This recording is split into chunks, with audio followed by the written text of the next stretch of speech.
Here is a formula to calculate the EAR for continuous compounding using the natural log function. So we may be given a rate and asked to calculate the EAR or the periodic rate. If we continue with the 12% that we used in the prior example, in order to calculate the EAR, we raise e to the power of 0.12 and then deduct 1, which gives us 12.75. Please be mindful of when and where we add and subtract 1 to the interest rate. It's a very easy mistake to make.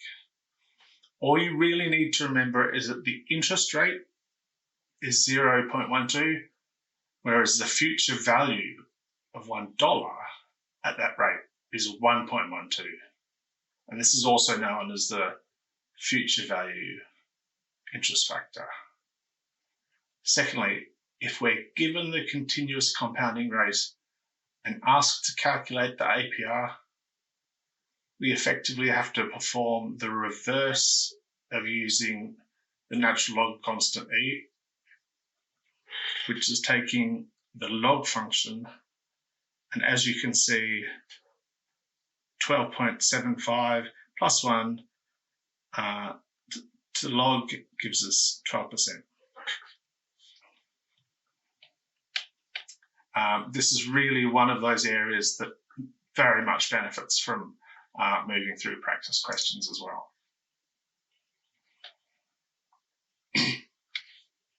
Now, up until now, we've only looked at a single value or a single cash flow.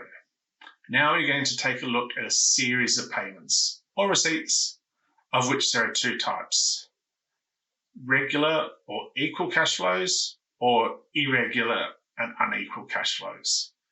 The value of irregular cash flows need to be solved a little bit differently to annuities, so we'll have a look at them later. Now we're going to focus on equal cash flows, which are referred to, as I alluded to earlier, annuities.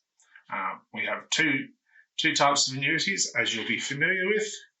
We have an ordinary annuity, where the cash flow occurs on the first day of each period, the last day of each period, and an annuity due, where the first cash flow occurs immediately on the first day of each period.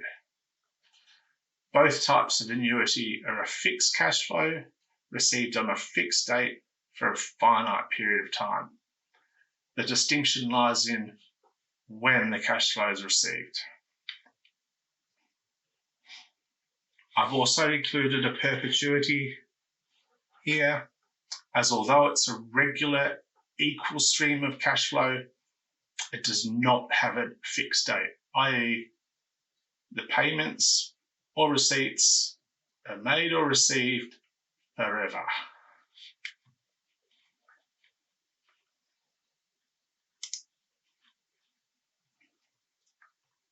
So now we know the distinction between an annuity due and an ordinary annuity. We can dig a little deeper and see what the implications are. We already know that an ordinary annuity, the payments are at the end of the period, for annuity due at the start of each period. I know I'm repeating this, but hopefully that's helping your reinforcement. So what are the consequences? Well, the present value of an annuity due is greater than an ordinary annuity. Why is that? Because each amount is received earlier. And you'll remember when we discussed the time value of money principle, that the earlier the cash flow, the more value it had. I.e., each cash flow, and we'll go through a couple of examples in a minute, is discounted one period less. So the present value is greater than that of an ordinary annuity by the interest factor. And the same thing can be said about the future value. If our cash flows for an annuity due are being received one period earlier, each amount is then compounded for one additional period.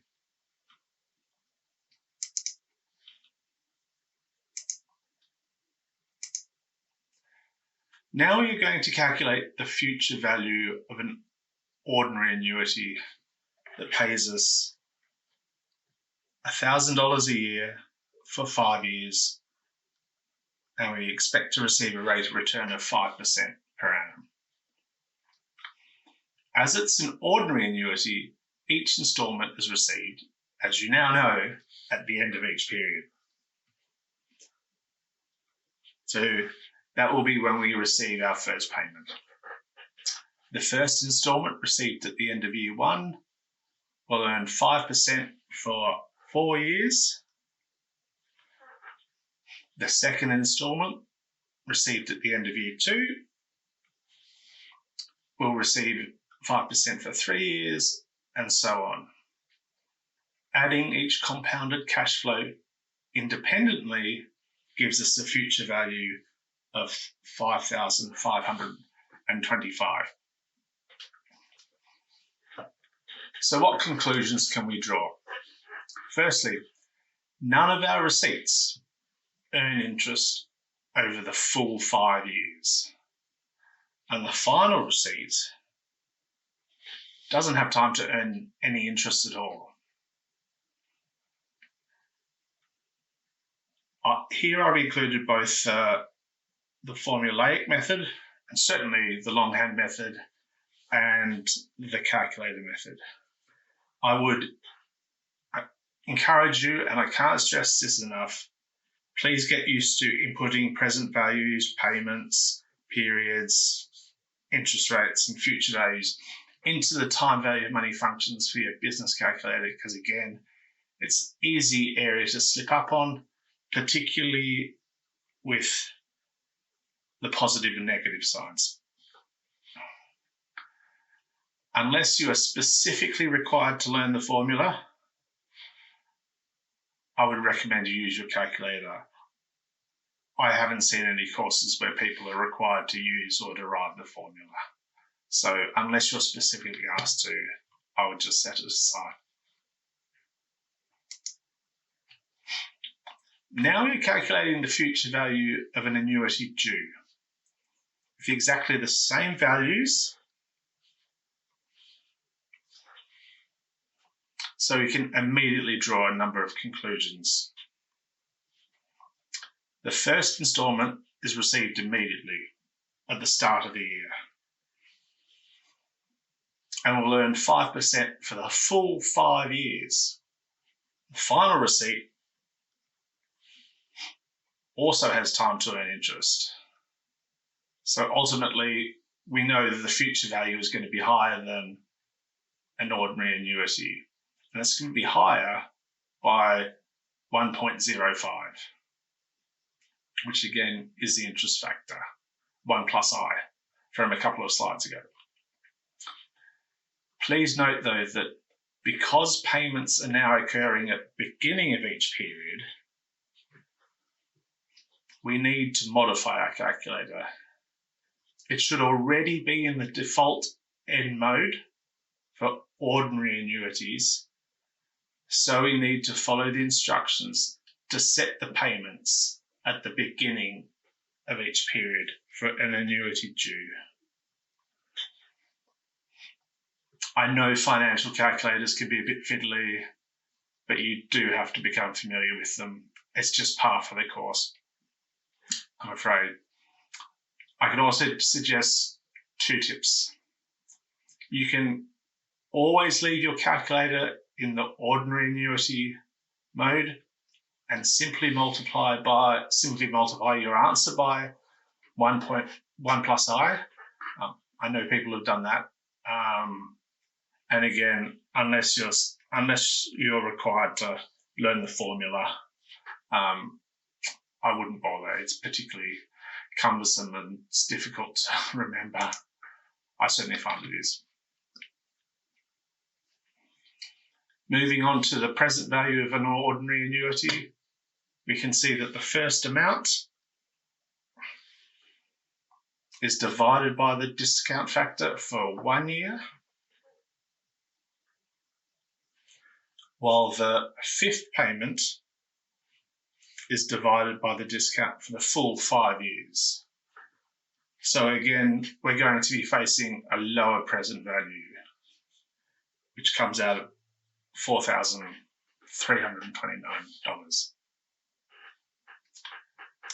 Moving on to an annuity due, you can see that £1,000 is received immediately. So it's not discounted at all and will always be worth $1,000. It'll retain its value. I won't go through the calculations in detail, but I've also included the calculator exams as well, just to emphasize their importance and to ensure that you're comfortable using them well before exam day, because it's pretty easy just to make a simple mistake under exam stress and tension. Now, finally, before we move on to unequal cash flows, one final tip. All these examples include 5 payments of $1,000. So we know we're going to get somewhere in the region of $5,000. If you're calculating the present value, your answer must be less than $5,000. If you're calculating the future value, your answer must be more than $5,000. If not, you've done something wrong. So please go back and check your answer.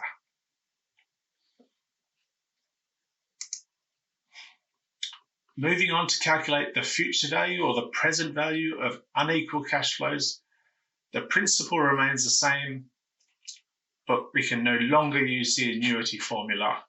So we can either calculate the payments individually, known as the brute force method, but that can get quite timely if we have more than 5 or 6 payments, or we can enter the cash flows using our calculator individually, using the cash flow functions on the calculator.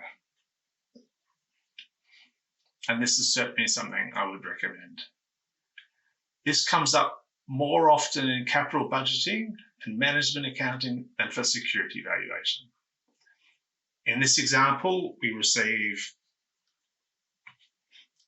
$1,000 in the first year, $1,000 in the first year, $2,000 in the second year, $3,000 in the third year, and so on, for a total of just over $16,000. And again, we're calculating a future value, so we would expect to receive more than $16,000.